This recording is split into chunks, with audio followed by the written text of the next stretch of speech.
Hey guys, it's Ryan here with HobbiesofaMan. Once again, today we're going to finish up with Slam Dunk. We have chapter 72 through 79, which is the last bit of volume 7 that I have. So there's about 14 more volumes of this. I think there's 21 total in this edition, right? But I only have 7 of them, so this is the end of my reviews for Slam Dunk for a while. Hopefully I'll get more copies of this sometime in the fall. But I don't know. I am going down to Mexico in a few days, so I might be able to get some. But the thing is that I'm going there through plane this time instead of by car.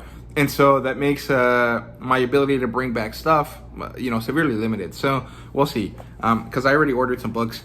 And I think that might be the limit of my, purchasing for book stuff. But we'll see. But anyway, Slam Dunk, Takehiko Inoue, published by Panini Manga Mexico in this edition. Panini Manga right there. And it says Mexico somewhere back here. Here. There you go. It's a shonen. It's a sports series. It's a basketball series. It does have an adaptation. You can watch it on Netflix or Crunchyroll, I think. And the rating for this is a 4 out of 5. The premise is that the team's all set. The tournament's about to start, and Shohaku seems to be quite a strong contender now that they have all of these new players, now that Miyagi is back, and Mitsue has joined the team as well. And so it seems like these guys will be awesome. They'll be able to dominate the competition, and it's really cool. It's very exciting, right?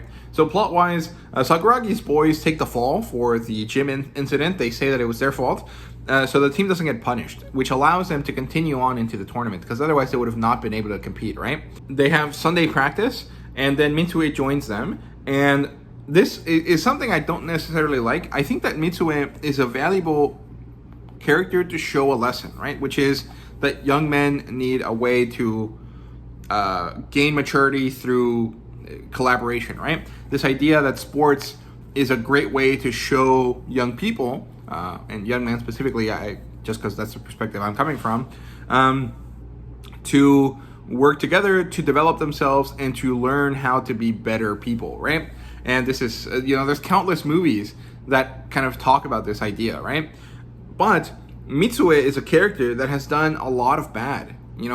He was very angry, and it's understandable that he was angry, but he should have not been allowed on the team this easily. I understand that the manga requires a certain level of pacing that maybe isn't conducive towards like real life, but within the context of the story, it's important that these characters also learn consequence, right? Because if it's trying to teach a lesson to young men about maturity comes with dealing with your consequences too, right? And so I feel like Mitsue does not really deal with them at all. Everyone just accepts him, even though he is someone that almost destroyed their opportunity, right? Almost kind of ruined the thing that they find so valuable, right? So I think that I like the concept of Mitsue. I don't necessarily think that he should have been allowed back on the team so quickly, right? May 19th rolls around, and all of the boys are hyped as fuck, right? They're getting ready, and they go get ready for their game, right?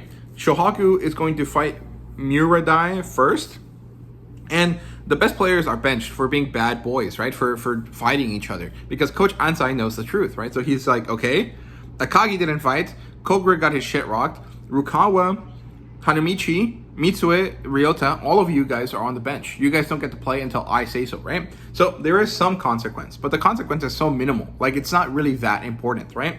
And so they sit down. And so the game starts, right? And Muradai is crushing them really, really badly. So eventually, as the boys kind of stew in their impotency, their inability to affect the game, Coach Ansai asks them, hey, are you guys, have you guys had enough penance? Have you realized the error in your ways? And they eagerly say yes.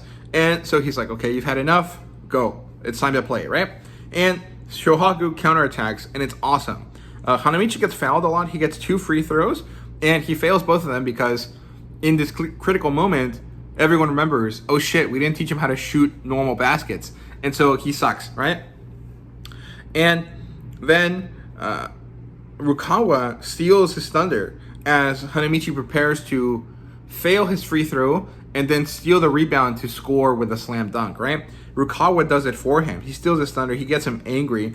And then as the boys go forward, a guy shows up, and this guy turns out to be the ace for a different team. This other team being Shoujo, which is like the best team in their district, right?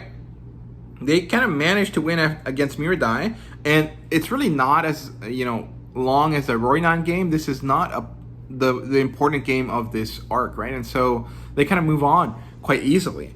And after Hanamichi dunks on someone's head to finish off the game, they move on, right? They move on to the rest of the tournament, and we get this really interesting outline of the characters just going through all of the fights, all of the games, and kind of easily winning, right? We don't really understand the nuance of it, but it sets us up to kind of get to the top 8 quite quickly. And so the boys managed to get there, and they are scheduled to play against Shoujo, which is a problem because Shoujo is supposed to be the top, right? So they're going to really have a tough time getting through this game, but the boys know that they can do it, right? And so it's very, very exciting where we left off. This is not the best arc in my opinion. It's a really good transitionary arc, but it's not super exciting. Compared to the last arc, and even compared to the Roinan scrimmage, like this is kind of the lull in the story before we pick up again, right? And so I give it a 4 out of 5 just because I think that for what it is, it does it really well. It's just that nothing it does is super exciting. So there's not much to really push it beyond that kind of like vibe, right? To get it to that 5 stars for me, right? So that's kind of where we leave off here. In terms of characters, not much really happens. I mean, we get a vague introduction to some of the guys from Shoujo and some of the guys from Kainan. Mitsue is easily accepted back onto the team, which I dislike. I already explained that. And Hanamichi's bad at free throws. This is kind of what we learned here. In terms of world building, there really isn't much. We get to learn about new schools or other schools in the area that are important, that are difficult opponents for Shohaku, but nothing too serious. And then in terms of artwork and fan service, the artwork is really, really good. But there was one scene of Rukawa celebrating by kind of pumping his fist down by his waist, and his arm is like twice the length of his body, and it looks really distorted. So that was kind of bad. That was the one time I've noticed Takahiko Inoue kind of draw badly.